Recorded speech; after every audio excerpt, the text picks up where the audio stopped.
Thank you very much, Chris. I'm going to get us going with some questions while you think of yours. The first one, really, and Frank, you're not going to have a lot of time to think because I'm going to ask you and the others one, but you'll go first.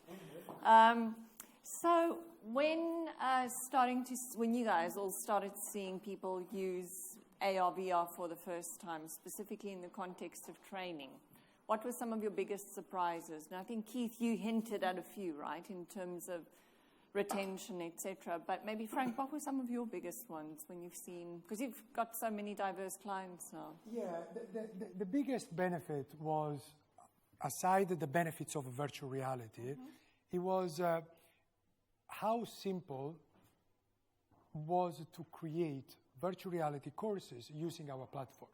So basically, virtual reality is a complex technology. It's accessible just for, to a niche group of people, But now anyone, any subject matter expert, any of you can now create virtual reality courses by yourself, similar as you create PowerPoint. So that was one of the key game changer, of this technology, because there was these boundaries that in order to create something like that, you had to spend hundreds of thousands of pounds. Well, not anymore. And you can do that. You can do now in 1 week. You don't need to wait 6 months to do it. So that was one of the key things into the production of the content. Okay, great. Thank you. Any other surprises from Keith, maybe from you guys? You've done some really interesting things as well. Yeah. So from BT Sport, we've done a lot of sort of firsts, I guess, in 360 video and immersive video. I think the thing that surprised me that we were able to do as we were doing it was you can create the 360 video, so you can sit somebody in a seat in a stadium and they can look around, they can feel they're there. And that give you an impression of being there, but you can make the experience better than being there. And I guess that was the thing that hit me. So we had a Jumbotron, we called it, where it was actually showing the production video. So if you're in a stadium, I support Ipswich, so we don't have a big screen. But if you miss a goal, you missed a goal in that live environment. Whereas here, you miss a goal, or you only see it's the far end of the pitch, you look up, and actually there's a Jumbotron that shows you the replays. It's the production video that's going on at the same time. So for me, it was the fact that it's not just emulating the real world, but actually it's augmenting it over and above. That can, that it truly can be better than the real life experience. Thank you. So, shall we see if we've got any questions from the audience? Everyone's sitting very quietly now, not making eye contact. Or yeah, we got one. Yeah, yeah, good. Over there.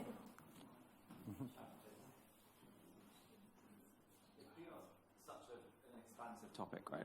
But the hardest part really now is with learning design, because VR taps into quite a large area, especially in the feedback that the learner gets whilst they're going through it. So I guess we're quite at the beginning of our fledgling stage of looking into VR and learning design at the university we work at. So it would be great to know what you've found in terms of your experiences and your knowledge around what structuring a learning experience would look like, and to sort of help that journey along, if you've come across that. I'm happy to take that. Yeah. So it's all about instructional design. So you need to virtual reality. It's another technology, right? So it's like on the old days when you had the face-to-face training, and then you wanted to create e-learning, you couldn't replicate what you do in a class into e-learning. And the same applies into virtual reality. So what is important is that you partner with the right partner that has got experience, not only in VR, but in learning and development. Because we have seen, I don't know if it's the same for you guys, but what we have seen is a lot of gaming kind of type of companies are trying to move into enterprise, in VR. But the reality is that they don't know anything about training in enterprise. They do just fantastic virtual reality worlds. That doesn't work, So that is what is important. It's to work with a company that not only does VR, but understand learning and development, so can design the training in a way, as Chris was saying, you don't make any mistakes, like sickness, or any other interactivity, essentially. So it would be my advice. So some of the things that I'm seeing certainly is that, and it's a funny one, right, in the context of the question you're asking, that how people are learning at the moment is they want to learn the same as how they learn to play when they do a game, when they learning a game or other pieces of technology that they use for enjoyment privately and otherwise. And so we're seeing that. So to Frank's point, someone who really understands gamification, the neuroscience of what's happening. I mean, you know this, right? I'm hearing you're in a university. But I think this is not about taking, a standard learning and development program and plonking some fancy technology onto it. I think what's exciting is that it's going to lead to innovation in the learning context, I think. And I think you've seen some examples here today. And I can see Mehdi putting up his hand. Yes, Mehdi. Just to add to your point, what our platforms allows you to do in terms of the learning and development pedagogy is that the content that you create, you're making the learner an active learner. And the learner is not a passive recipient of knowledge because they're going through the content, but more so you're testing them throughout, right? You're giving them challenges. You're giving them time limits, for example, whereby they need to select certain answers. So you're replicating an environment whereby if they were in a face-to-face and they're receiving those hazards and they have to notice those hazards, so they're engaging with the content. And as I said, in the end, they're active learners and not just passive recipients of knowledge or put the headset, look around, click on something, and then you finish the VR experience. And maybe because this is a conversation, if you can have the mic back, what have you guys thought of so far? Or, you say you're at the beginning of your journey, so what are you thinking about? Yeah, it's got all of that, like the value added. It's thinking about when you're in that environment, how can you focus and structure? So you're looking at the gamification. What do they do in games to keep you focused, and what are they doing? You've got the sort of narrowing of the views and all of this kind of things. You also got haptics. So can that feed into the mindset that you have whilst you're going through it as well? Because that can be a big thing. Like when you go to the cinema, you've got all of these things in place to get you to a great mental state whilst you're watching the film. So it's how can you do that in this place as well? So there's lots of things really. We haven't really found the right answer. We're just sort of but it sounds like you're moving in the right direction, right? So other questions? Okay, so we've got one at the back, and then I'll take you in the front. Hi. Clearly, ARuVR has got a fantastic journey. First of all, can you tell me more about your competition and what are your growth plans? That's number one. Number two, we have a lot of things about metaverse. Do you want to share some light on metaverse and how ARuVR going to contribute towards it? Sure. Very briefly, because as you could hear, I'm Italian, so I can talk for a couple of hours.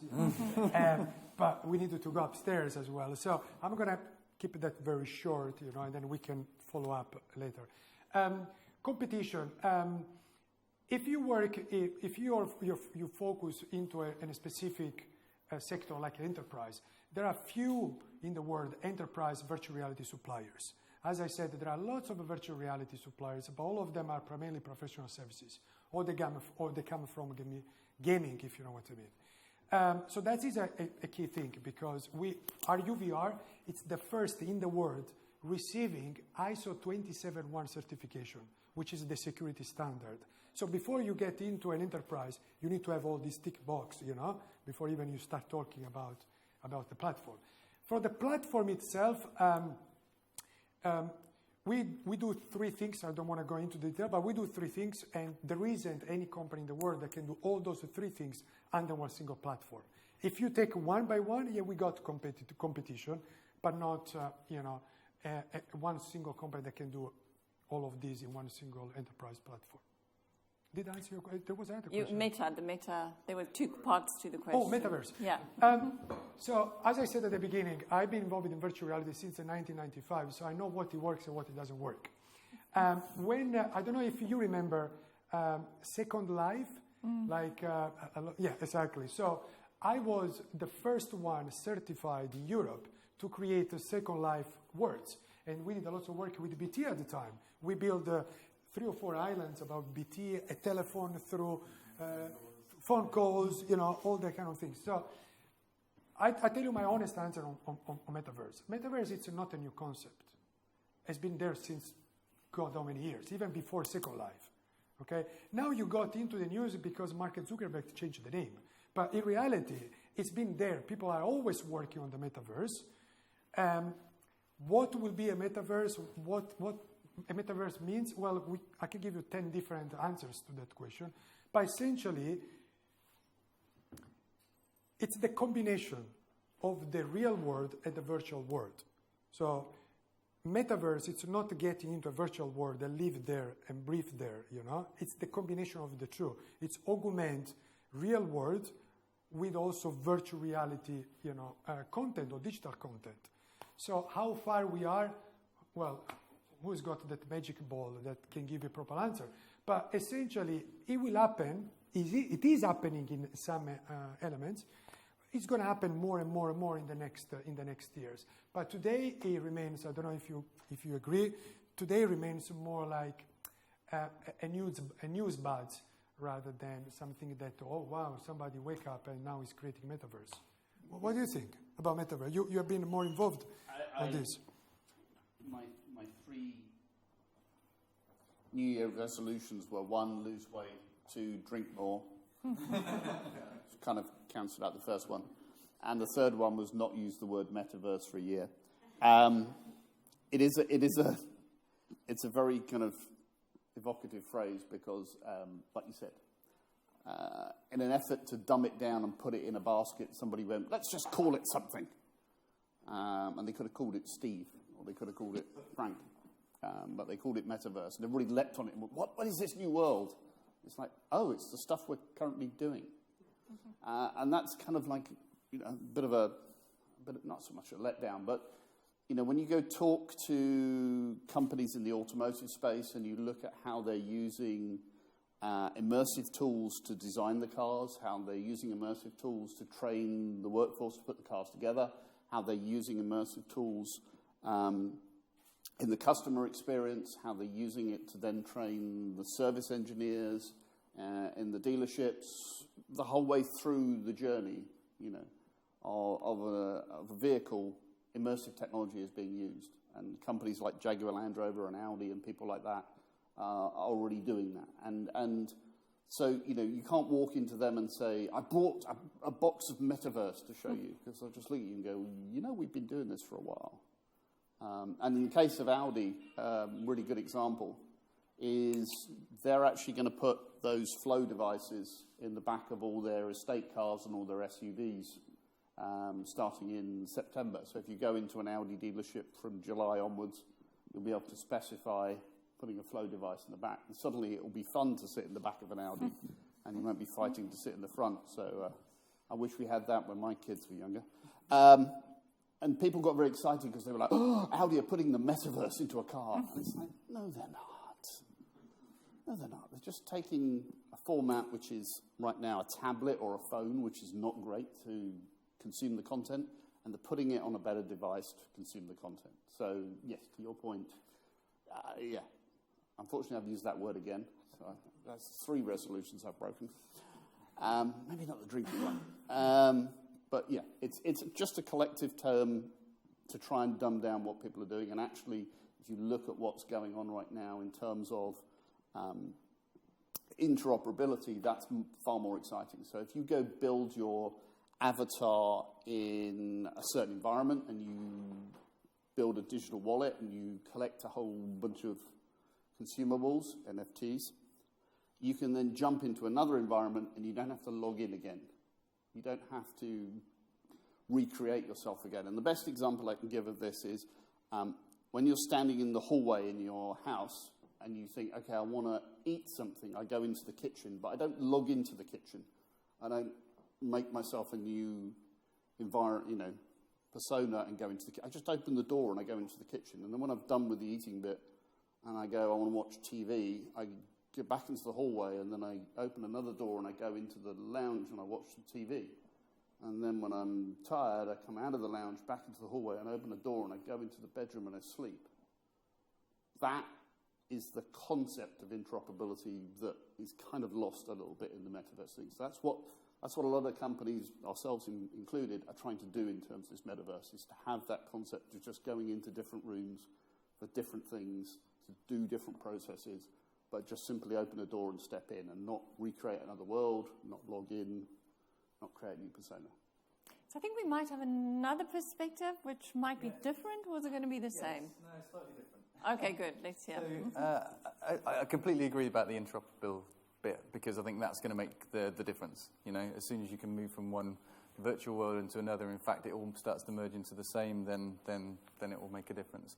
I think the other bit that I was talking to Chris about earlier, actually, was we're seeing more and more AI of computer vision that actually starts to map the real world and geolocates that map of the real world. And as you do more and more of that, and as AI gets more prevalent, I guess, within those sorts of technologies, I think we are going to be able to map the real world, and not just, you know, and create digital twins of infrastructure, of, you know, we were talking about the train lines before, but, you know, create digital twins of all these things. And I think through other technologies, it's helping us get closer to that you know, the concept of the metaverse, which you then need to delve into, you know, if you're going to immerse yourself and use this, you know, other technologies to do so. So I think I buy into the metaverse. I actually think we're getting closer and closer to that sort of nirvana of the metaverse. Yeah, and I'm kind of on your side, but we'll stop the metaverse discussion now. So we had a question in the front here. Yes, thank you. So it's obviously very fascinating. But I thought, playing devil's advocate for a second, I'm really curious to see what sort of blockages that you guys find from clients. So you mean like obstacles to adoption? Yeah, certain barriers challenges. to entry. Yeah, that's Absolutely. good. Yeah. Oh, a lot of them. A lot. But we answer all the questions. So it's all about security, you know. So the basic, you know, which applies to any software. From a security questions, you know, penetration test, IT certification, into then what Chris mentioned about multi-platform as well, right? Because today you cannot ask companies that has got 10,000 employees to buy 10,000 VR handsets since day one until they don't have a proper business case. So that is another key thing. Another thing is what I was saying before, it's the cost for production. Because today, if you don't have ARuVR, you're going to spend up £20,000 per virtual reality training. If you're, you know, that is the average, which is fine if you do once. But enterprises has got 100 of training.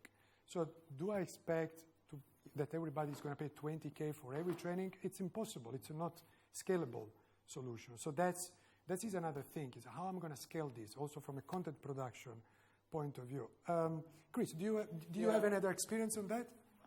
I think mine's more people change. The demographic in our industry is quite old, so you know, putting a VR headset on is quite alien to them. It's not something that they would have at home. Obviously, if we can't own this, I work in IT, I work in digital. You know, the driver instructors need to own this going forward, as in it's their, you know, it's making their lives a little bit easier. It should be enhancing, you know, their abilities to train people. But not everybody will be on board with the technology, and that could be a blocker in the future to future projects. I think that comes back to the point again, right? That this is not just about a piece of kit or technology that you introduce. It's a whole different way of thinking, a whole different way of learning. And I think what businesses need to remember when you do this is not just look at this, but look at what are we trying to do more broadly with our learning agenda, etc. Right? So I think it's a change. It's a change opportunity. So shall we see if there's one more question? Because I know you're all definitely dying. I'm getting these virtual messages in my brain saying we want to go upstairs, try the stuff, have a drink. One more, okay? Hi there. I just wanted to drill down into that just a little bit more, but more about, I guess, health and health concerns regarding things like, I don't know, eyes drying out, your motion sickness. I guess social media has issues with, I guess, like bullying and harassment and things like that come in part. But I wonder if there's any of those challenges that you see kind of like as something yet to be taken on, or do you already have some insights and some answers? So one of the problem when you talk about this new technology, some people has tried this technology maybe 5 years ago, right? And they say, oh, again, VR, no, it makes me sick. Or, oh, no, it's actually not really good, you know. The bottom line is that you see those devices, you know, that we would dream of those devices 1 year ago. So this technology, it's changing so fast every single 6 months, I would say, that what you saw maybe, not you, but what you saw 5 years ago, it's a completely different experience. So some of those topic about motion sickness, personally, zero, completely zero, you know, because the motion sickness was due to the fact to a number of elements. One was mistaken on content production, exactly what Chris said before. You know, they didn't know that if you stop something in movement, your brain gets confused, and as a reaction, make you feel dizzy. Yeah, that is a brain reaction. But also there was some kind of a hardware problems as well. It's the frequency of the display. So basically, in other words, when you moved your head to your right, the picture didn't follow you smoothly. It was a little bit, you know, that kind of make you sick as well. Forget that. It doesn't exist anymore with those devices. It's so smooth. So that's why I say, going back to your, I don't know if it's your colleague, but you need to work with organizations that has done this before, you know, has gone through this to don't make the same mistakes again, you know. So I think it's a good segue into saying you should go and try this stuff upstairs, right? That the team have ready for you. So have a glass of wine and try it and see whether what you've heard here today really holds true. Just a quick thank you to all of you for coming, to BT for hosting, to our panelists, and obviously to the great ARuVR team. Go meet them and have more conversations. Thank you very much.